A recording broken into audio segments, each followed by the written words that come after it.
प्रधानमंत्री नरेंद्र मोदी का ओडिशा दौरा, झारसुगुड़ा में किया रोड शो, देंगे कई विकास परियोजनाओं की सौगात, युवा सम्मेलन में भी शिरकत।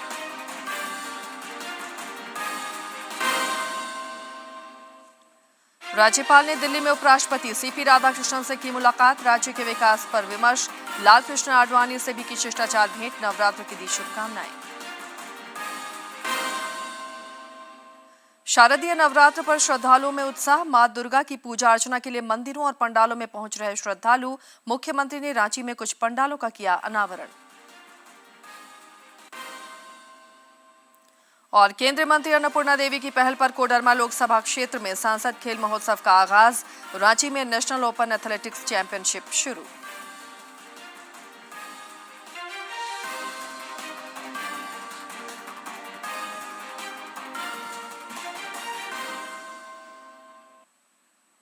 नमस्कार, खबरें झारखंड में आपका स्वागत है। मैं हूं आसिया नाजली और अब समाचारों पर नजर डालते हैं विस्तार से। प्रधानमंत्री नरेंद्र मोदी पड़ोसी राज्य ओडिशा के दौरे पर हैं। झारसुगुड़ा में उन्होंने रेल, दूरसंचार, उच्च शिक्षा, स्वास्थ्य और कौशल विकास से जुड़ी लगभग 37,000 करोड़ रुपए की परियोजनाओं का शिलान्यास और उद्घाटन किया। ओडिशा दौरे के क्रम में प्रधानमंत्री युवा सम्मेलन में भी शिरकत करेंगे। आपको सीधे लिए चलते हैं झारसुगड़ा।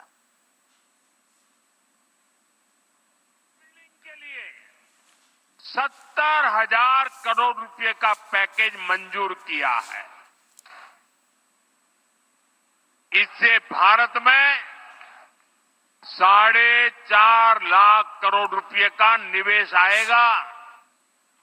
ये पैसा स्टील, मशीनरी, इलेक्ट्रॉनिक्स और मैन्युफैक्चरिंग से जुड़े अनेक छोटे, लघु, कुटीर ऐसे उद्योगों तक पहुंचने वाला है।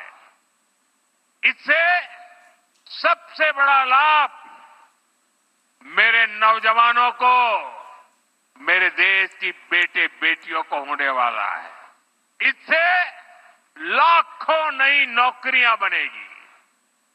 इसका बहुत अधिक लाभ हमारे उड़ीसा को होगा। यहां की इंडस्ट्री, यहां के नौजवानों को इस रोजगार का लाभ फायदा होगा। साथियों, आज देश ने आत्मनिर्भरता की तरफ बहुत बड़ा कदम उठाया है। जब टेलीकॉम की दुनिया में 2G, 3G, 4G जैसी सेवाएं शुरू हुई तो उनमें भारत बहुत पीछे रह गया था। और क्या चल रहा था वो भी आपको मालूम है। सोशल मीडिया पर कैसे कैसे चुटकुले चलते थे, 2G, 3G और फिर पता नहीं क्या क्या लिखा जाता था। लेकिन भाइयों बहनों, 2G, 3G, 4G इन सारी सर्विसेज की टेक्नोलॉजी के लिए भारत विदेशों पर ही निर्भर रहा। ऐसी स्थिति देश के लिए ठीक नहीं थी। इसलिए देश ने संकल्प लिया कि टेलीकॉम सेक्टर की ये जरूरी टेक्नोलॉजी देश में ही विकसित हो।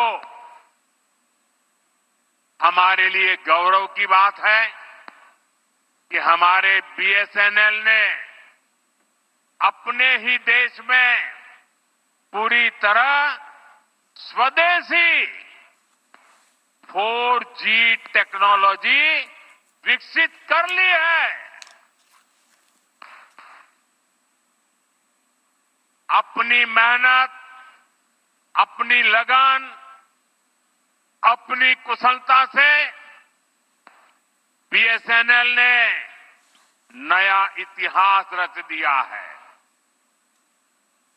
और मैं इस काम में जुड़े हुए देश के नौजवानों को, उनकी टैलेंट को और भारत को आत्मनिर्भर बनाने के लिए उन्होंने जो बड़ा काम किया है, मैं उन सभी नौजवानों को बहुत बहुत बधाई देता हूं। राज्यपाल संतोष कुमार गंगवार ने दिल्ली दौरे के क्रम में उपराष्ट्रपति सीपी राधाकृष्णन से शिष्टाचार मुलाकात की। इस दौरान झारखंड के विकास समेत अन्य समसामयिक विषयों पर दोनों के बीच में विमर्श हुआ। राज्यपाल ने दिल्ली में पूर्व उप प्रधानमंत्री लालकृष्ण आडवाणी से भी उनके आवास पर शिष्टाचार भेंट की और उन्हें नवरात्रि की शुभकामनाएं दी।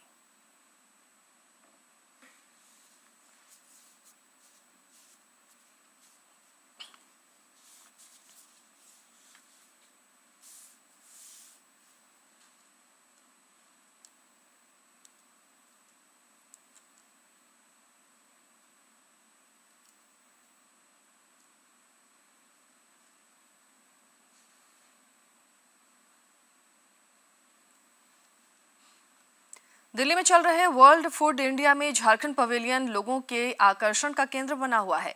उद्योग विभाग द्वारा यहां नॉलेज सेशन का भी आयोजन हुआ। इस मौके पर कृषि विभाग के सचिव अबूबकर सिद्दीक और उद्योग सचिव अरवा राजकमल समेत अन्य अधिकारियों ने झारखंड में खाद्य प्रसंस्करण की असीम संभावनाओं के बारे में लोगों को बताया। उद्योग सचिव ने कहा कि झारखंड की भौगोलिक विविधता के कारण यहां महुआ, चिरौंजी और कई तरह के स्वास्थ्यवर्धक सुपर फूड प्रचुर मात्रा में उपलब्ध हैं, जिसके सही प्रसंस्करण और विपणन की आवश्यकता है। शारदीय नवरात्र पर देवी दुर्गा की पूजा अर्चना की जा रही है। मंदिरों और पंडालों में पूजा अर्चना के लिए श्रद्धालु लगातार पहुंच रहे हैं।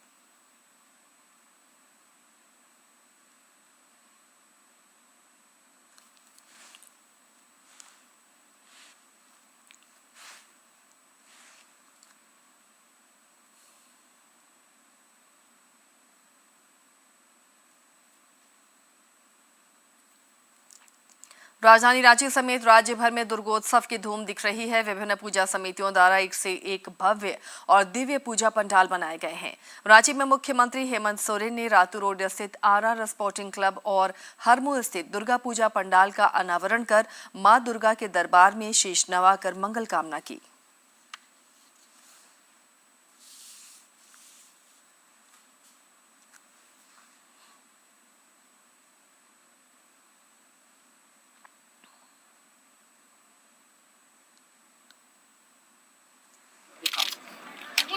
इतने घनघोर बारिश के बीच में दशहरे का ये पर्व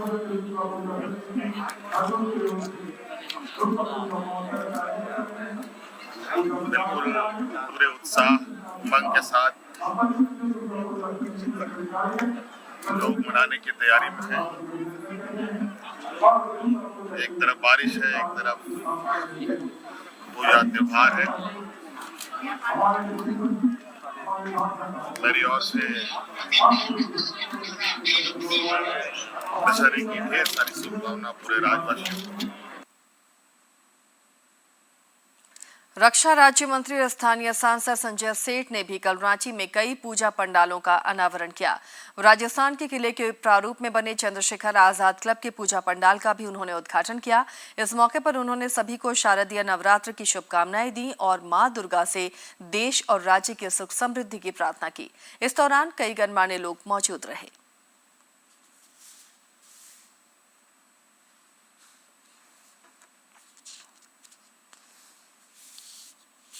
और मां का आगमन हुआ है। लोग उत्साहित हैं कि मां के आगमन पर सृष्टि में आनंद और कौतूहल होता है। और हम कह सकते हैं कि मां का आगमन जब पृथ्वी पर होता है, मनुष्य तो छोड़ दो, जानवर, पहाड़, नदी, झरने भी कौतूहलवश वो भी उमंग में रहते हैं। मां का आगमन ही खुशी के दिन है। राजधानी रांची के अरगोड़ा स्थित श्री रावण दहन पूजा समिति का पंडाल आकर्षण का केंद्र बन गया है। पुस्तकों के प्रारूप से तैयार यह पंडाल गुरुकुल परंपरा को दर्शाता दिख रहा है। साथ ही पारंपरिक शिक्षा पद्धति के महत्व की भी झलक इसमें दिख रही है। पंडाल का जायजा लिया हमारे सहयोगी प्रणय प्रबोध ने। इस वक्त हम रांची के अरगोड़ा के श्री रावण दहन दुर्गा पूजा समिति के पंडाल में उपस्थित हैं और यहाँ पे एक विशेष थीम पर आधारित हम लोगों को ये पूजा पंडाल दिख रहा है और चारों ओर किताबें, और ऐसा लग रहा है जैसे मानो कोई गुरुकुल में हमारा प्रवेश हुआ हो और इसी थीम पर ये पूरा पंडाल आधारित है। तो आइए इसके समिति के सदस्यों से हम जानेंगे कि आखिर इस थीम की आवश्यकता क्यों पड़ी और इस थीम के आधार पर ही इस पूजा पंडाल का निर्माण क्यों। तो सबसे पहले नमस्कार, और आपको हम जानना चाहेंगे कि क्या कुछ थीम है इस पूजा पंडाल का और कैसे आप लोगों के दिमाग में आया कि नहीं इस कॉन्सेप्ट को लेकर आगे हम लोग बढ़ सकते हैं। क्योंकि आधुनिक समय में भी हम लोग को दिमाग में आया कि मान लीजिए जो हम लोग का कल्चर को बदलते जो जा रहा था, बच्चे लोग में दिमाग से नहीं हो रहा था, हम लोग उसको दर्शाने के लिए थोड़ा सा प्रयास करने की हम लोग कोशिश किए हैं श्री दुर्गा पूजा रावण दहन समिति के द्वारा, ताकि जो आएंगे तो यहाँ एक से एक भक्ति रामायण 21,000 बुकों के द्वारा किया गया है। खास करके पंडाल के द्वार की अगर बात करेंगे तो धर्म विषय से संबंधित श्रीमद् भगवत गीता वहाँ पे दिख रहा है। इस संबंध में क्या कुछ धारणा है? जो थीम हम लोग का जो तैयार हुआ है, ठीक ना, गुरुकुल, जैसे कि आप बोले गुरुकुल के तौर पे यहाँ पर दिख रहा है। लाइब्रेरी, जो इंग्लिश में हम लोग बोलते हैं लाइब्रेरी, यहाँ पर जो महाविद्वान जो ऋषि मुनि लोग अपना ग्रंथ, अपने बुद्धि से ग्रंथ जो लिखे थे और जिसकी रचना हुई है, ठीक ना, तो भगवत गीता उसी का एक बहुत बड़ा आधार रहा है। तो इस पंडाल में प्रवेश द्वार में ठीक प्रवेश करने वाला जो दर्शनार्थी आएंगे वो अपना उस भगवत गीता का दर्शन करते हुए जाएंगे और माता का विराजमान वहाँ पर जो भव्य रूप माता जी का रहेगा उनका दर्शन करेंगे। एक बरगद का पेड़ नुमा कुछ आकृति हम लोगों को यहाँ पे दिखाई दे रही है, उसका क्या महत्व है इस पंडाल में? इस जो पेड़ है, पेड़ के नीचे गुरुजी बैठेंगे, विराजमान होंगे, उसके साथ शिष्य लोग रहेंगे। वो शिक्षा प्रदान करते हुए वहाँ लाइव, मतलब एक प्रकार का लाइब्रेरी रहेगा। उससे एक बढ़िया संदेश भी जाएगा लोगों को कि जो थीम यहाँ पर जो तैयार हुआ है यहीं से शुरू होता है और यहीं पर अंत होता है। ये अरगोड़ा चौक से महज कुछ दूरी पर ये पंडाल स्थित है और यहाँ पे बस आप देख सकते हैं कि किताबों का प्रतिरूप दिखाई दे रहा है। बीच में एक बरगद पेड़ का जो है नमूना पेश किया गया है। और इसी के साथ हम जानना चाहेंगे कि जो आधुनिक ज़माना है उसमें मोबाइल हम देखते हैं, कंप्यूटर देखते हैं, लैपटॉप देखते हैं, और वहीं आज की तारीख में हम यहाँ देख रहे हैं कि कहीं ना कहीं किताबों का प्रतिरूप क्या कुछ आभास कराता है। देखिए, वही युग से हम लोग निकलना, अपना आने वाले जनरेशन को कुछ इसके माध्यम से शिक्षित करना चाहते हैं कि जो सच्चा शिक्षा है सो किताबों में है, ग्रंथों में है ना। और संस्कृत से ज़्यादा वैज्ञानिक भाषा कोई है नहीं। आपने देखा इस पंडाल में कि किस तरह से कई तरह की किताबें हैं और इसका मुख्य उद्देश्य यही है कि लोगों का रुझान बढ़ाना किताबों के प्रति। विभिन्न तरह की जो किताबें हैं और ख़ासकर जो अच्छी प्रेरणादायी पुस्तकें हैं उनके प्रति बच्चों का, युवाओं का और अन्य लोगों का रुझान बढ़ाना है। सहयोगी सौरभ के साथ मैं प्रणय प्रबोध, डीडी न्यूज, रांची। परिवहन मंत्री दीपक बिरुआ ने जमशेदपुर के टोला टुंगरी में सार्वजनिक दुर्गा पूजा पंडाल का अनावरण किया। इस दौरान उन्होंने मां दुर्गा से राज्यवासियों के सुख, समृद्धि और शांति की कामना की। मौके पर जुगसलाई विधायक मंगल कालिंदी, पूर्व विधायक कुणाल सारंगी और अल्पसंख्यक आयोग के अध्यक्ष हिदायतुल्लाह खान समेत बड़ी संख्या में स्थानीय लोग मौजूद रहे।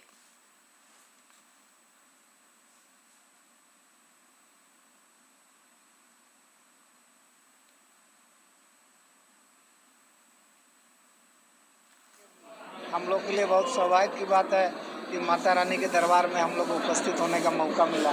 इसके लिए तो पूजा कमेटी के राजू भाई को और माननीय विधायक जी को, ये सभी लोगों को हम धन्यवाद करेंगे कि ये अवसर इन लोग ने दिया तो मैं आया यहाँ पे। ये तो हम अपने आप को खुश नसीब समझता हूँ। तो मैं माता रानी से ही विनती करूँगा कि नवरात्रा के समय हमारे जमशेदपुर लोहा नगरी क्षेत्र में कई माताएँ बहनें जो नवरात्रा की उपासना रखे हुए, माता रानी उन सभी माताएं बहनों को अपना शक्ति प्रदान करे और सभी सुखी संपन्न रहें, यही मैं कामना करता हूं। केंद्र सरकार की पहल पर बच्चों और महिलाओं के समुचित पोषण के लिए लगातार कोशिशें की जा रही हैं। राष्ट्रीय पोषण माह के क्रम में राज्य भर में कार्यक्रमों का आयोजन हो रहा है। स्वस्थ नारी सशक्त परिवार के तहत रांची में लगातार शिविर भी आयोजित किए जा रहे हैं। केंद्र सरकार की ओर से स्वस्थ नारी सशक्त परिवार अभियान के तहत कई कार्यक्रम संचालित किए जा रहे हैं। इसके तहत महिलाओं का स्वास्थ्य जांच किया जा रहा है और उन्हें समुचित पोषाहार उपलब्ध कराया जा रहा है। रांची के डिबडीह मुंडा टोली में संचालित आंगनबाड़ी केंद्र में भी महिलाओं को स्वास्थ्य लाभ के लिए समुचित सुविधाएं मुहैया कराई जा रही हैं। थे तब आंगनबाड़ी आए तो मेरा बच्चा सब ठीक है, सब मिलता है और बच्चा सब भी आता है और टीकाकरण लगा के जाता है और बच्चा सब भी ठीक है। दलिया और हलवा यही सब खुद ही हम उसको खाते हैं और बच्चा लोग को ही खिलाते हैं। आंगनबाड़ी केंद्र की सेविका संध्या रानी खलको बताती हैं कि यहां महिलाओं और बच्चों के स्वास्थ्य जांच, टीकाकरण और पोषक आहार का वितरण तो होता ही है, वे महिलाओं को सही और उचित जीवन शैली के बारे में भी बताती हैं। वे महिलाओं को बताती हैं कि कैसे हरी साग सब्जियां और मोटे अनाज स्वास्थ्य के लिए लाभदायक हैं। सस्ता में वो सब्जी सबको ला के अच्छा से उसको बना के खाना, चाहे खाने के लिए बोलते हैं, और मोटा अनाज जैसे रागी का आटा हुआ उससे भी तरह तरह का व्यंजन बना के बच्चों को खिलाने और अपने लोग को भी खाने का हम लोग बतलाते हैं। और हलवा यही सब खुद ही हम उसको खाते हैं और बच्चा लोग को ही खिलाते हैं। हर वर्ष सितंबर माह को पोषण माह के रूप में मनाया जाता है, लेकिन इस वर्ष इसमें आंशिक बदलाव करते हुए इसकी तारीख 17 सितंबर से 16 अक्टूबर रखी गई है। पोषण माह के दौरान इसे लेकर जागरूकता फैलाने पर विशेष जोर दिया जा रहा है। रांची सदर की महिला पर्यवेक्षिका मनीषा ज्योति ने बताया कि पहले कुपोषण के तहत केवल कम वजन को ही चिन्हित किया जाता था, लेकिन इस वर्ष चीनी, नमक और वसायुक्त खाद्य पदार्थों के इस्तेमाल को कम करने पर भी जोर दिया जा रहा है। और मोटापा को भी शामिल किया गया है। कम चीनी, कम नमक, कम वसायुक्त भोज्य पदार्थों को खाना है और यही हम लोगों को सभी को बताना भी है, ताकि सारे लोगों में मोटापा संबंधी जितनी बीमारियां हैं उनसे भी बचा जा सके। राष्ट्रीय पोषण माह के तहत आयुष्मान आरोग्य मंदिर, सामुदायिक स्वास्थ्य केंद्रों और आंगनबाड़ी केंद्रों पर महिलाओं को चिकित्सकीय जांच और स्वास्थ्य सेवाएं मुफ्त उपलब्ध कराई जा रही हैं। इस दौरान महिलाओं को मासिक धर्म स्वच्छता की जानकारी भी दी जाती है। कुल मिलाकर यह माह पूरी तरह मातृशक्ति के स्वास्थ्य को समर्पित है, क्योंकि माताएं रहेंगी स्वस्थ तो समाज होगा सशक्त। डीडी न्यूज के लिए रांची से अवधेश गौतम की रिपोर्ट। प्रधानमंत्री नरेंद्र मोदी के कुशल नेतृत्व में देश में विकास के साथ विरासत को भी बढ़ावा मिल रहा है। पिछले 11 वर्षों में ऐतिहासिक धरोहरों का कायाकल्प हुआ है।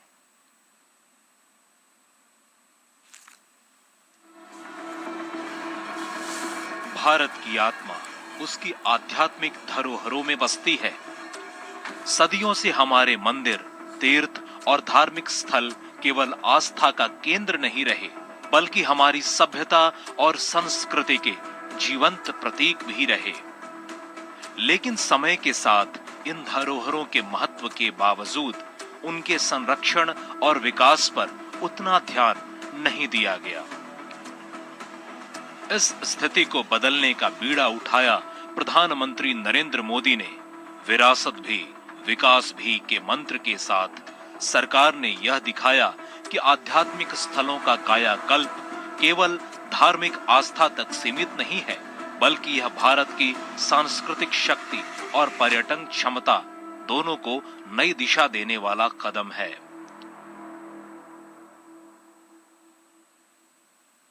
वाराणसी का काशी विश्वनाथ धाम इसका सबसे बड़ा उदाहरण है। कभी जहां सकरी गलियों और अव्यवस्था के कारण श्रद्धालुओं को कठिनाई हुआ करती थी, वहीं आज गंगा घाटों से लेकर मंदिर परिसर तक एक भव्य कॉरिडोर बन चुका है।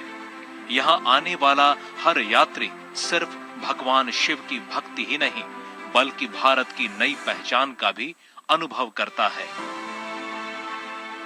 विश्वनाथ धाम का ये पूरा नया परिसर एक भव्य भवन भर नहीं है, ये प्रतीक है हमारे भारत की सनातन संस्कृति का। ये प्रतीक है हमारी आध्यात्मिक आत्मा का। उज्जैन के महाकालेश्वर मंदिर का कायाकल्प भी इसी विजन का हिस्सा है।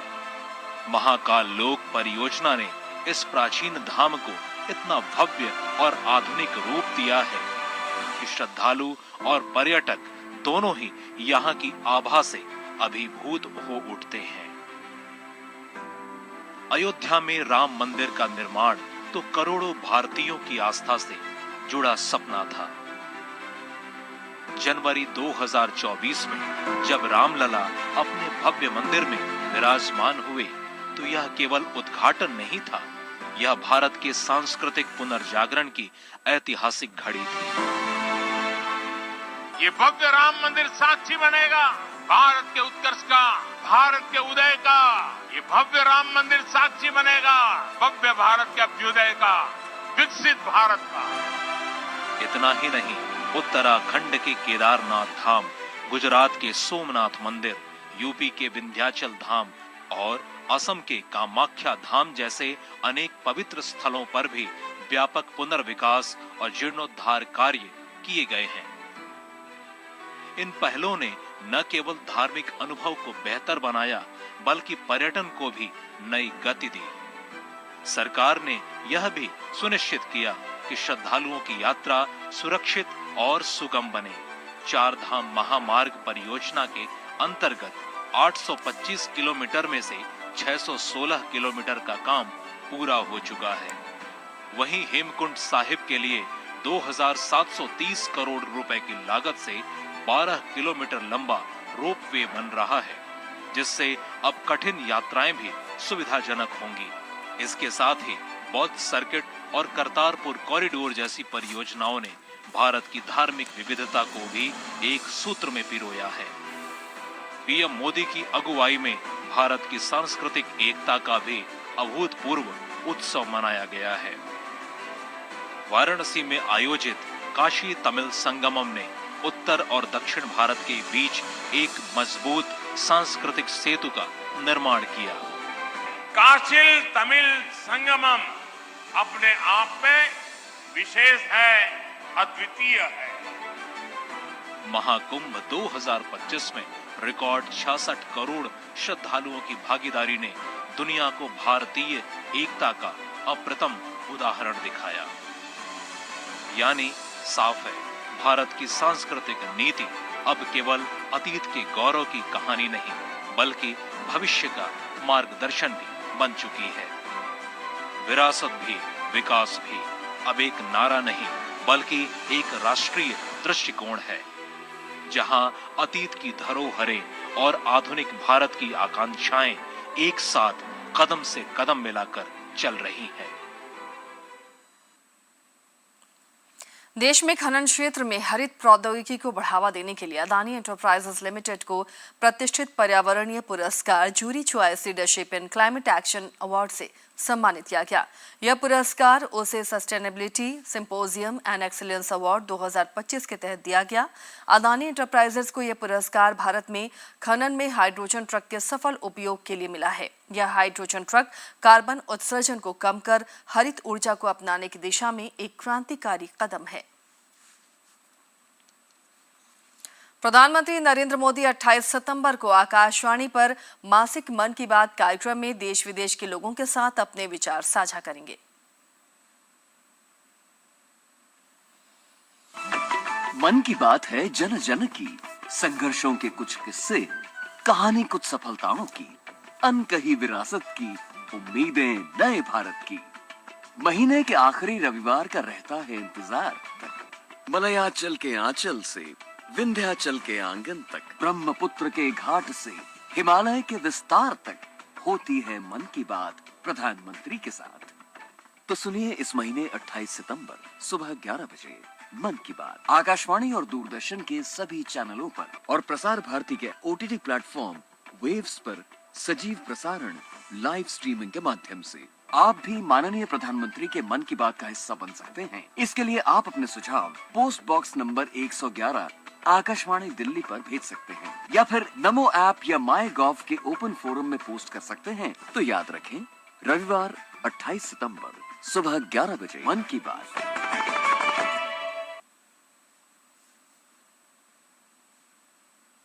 विश्व पर्यटन दिवस पर देश दुनिया में कई कार्यक्रम आयोजित किए जा रहे हैं।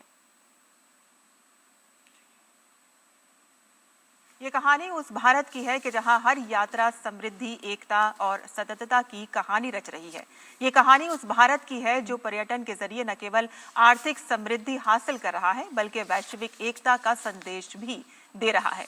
प्रधानमंत्री नरेंद्र मोदी की दूरदर्शी नीतियों और सतत विकास के विजन के देश के पर्यटन क्षेत्र को वैश्विक मंच पर एक नई पहचान दी है और उनकी नीतियां न केवल आर्थिक समृद्धि का आधार बनी है बल्कि भारत की सांस्कृतिक विरासत और प्राकृतिक सौंदर्य को विश्व पटल पर चमकाने का माध्यम भी बनी।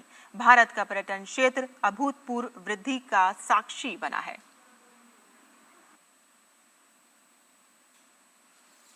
कोडरमा लोकसभा क्षेत्र में संसद खेल महोत्सव का आगाज हो गया है। कोडरमा के सीएम स्कूल ऑफ एक्सीलेंस मैदान में खेल महोत्सव के उद्घाटन के दौरान स्थानीय सांसद और केंद्रीय मंत्री अन्नपूर्णा देवी समेत अन्य गणमान्य लोग भी मौजूद रहे। 25 दिसंबर तक चलने वाले इस खेल महोत्सव में कबड्डी, फुटबॉल समेत 8 तरह की स्पर्धाएं आयोजित की जा रही हैं। पहले दिन अतिथियों ने कबड्डी और फुटबॉल की विजेता टीमों को पुरस्कृत किया। इस मौके पर केंद्रीय मंत्री अन्नपूर्णा देवी ने खेल और प्रतिभाओं को प्रोत्साहित करने पर बल दिया।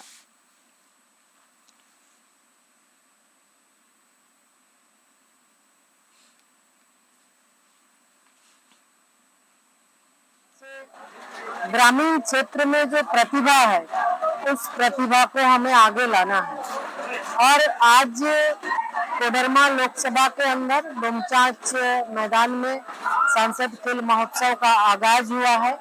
आप देख रहे होंगे कि इतनी बारिश के बाद भी जो हमारे खिलाड़ी हैं, युवा खिलाड़ी बहुत ही उत्साहित है और बहुत अच्छे से यहाँ पे खेल का आयोजन इन्होंने किया है। रांची में आज से नेशनल ओपन एथलेटिक्स चैंपियनशिप शुरू हो गई है। पहले दिन दौड़ और डिस्कस थ्रो समेत कई स्पर्धाएं आयोजित हुई। एसएसबी के मणिकांत ने 100 मीटर मेंस हीट दौड़ में उम्दा प्रदर्शन किया। 5000 मीटर मेंस दौड़ भी आयोजित की गई जिसमें ऑल इंडिया पुलिस के प्रिंस कुमार प्रथम आए। उन्होंने 5000 मीटर की दौड़ लगाने में 14 मिनट 6 सेकंड का समय लिया।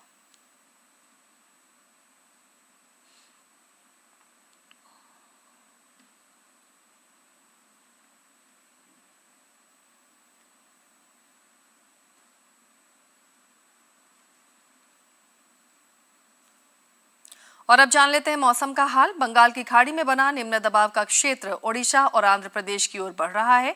मौसम वैज्ञानिक अभिषेक आनंद ने बताया कि इसके प्रभाव से आज भी झारखंड के कई क्षेत्रों में हल्के से मध्यम दर्जे की बारिश हो सकती है। 28 से 30 सितंबर तक बारिश में कमी के आसार भी जताए गए हैं। बारिश देखने को मिल सकती है और दक्षिणी भाग में थोड़ी सी बारिश की गतिविधियां थोड़ा ज्यादा देखने को मिल सकती हैं और 28 तारीख से ये सिस्टम का असर थोड़ा सा कम होगा। मौसमी गतिविधि में 28 से 30 तारीख तक में थोड़ी कमी आएगी। तो अभी की स्थिति यही है कि ये सिस्टम को देखते हुए लोग थोड़ा सा सावधानी बरतें और निचले इलाकों में कुछ जल जमाव हो सकता है। इसके साथ ही इस बुलेटिन में फिलहाल इतना ही, लेकिन चलते चलते एक बार फिर से नजर डालेंगे सुर्खियों पर।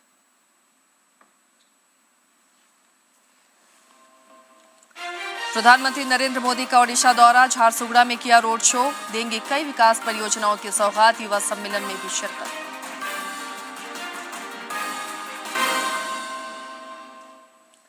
राज्यपाल ने दिल्ली में उपराष्ट्रपति सीपी राधाकृष्णन से की मुलाकात। राज्य के विकास पर विमर्श। लाल कृष्ण आडवाणी से भी शिष्टाचार भेंट। नवरात्र की दी शुभकामनाएं।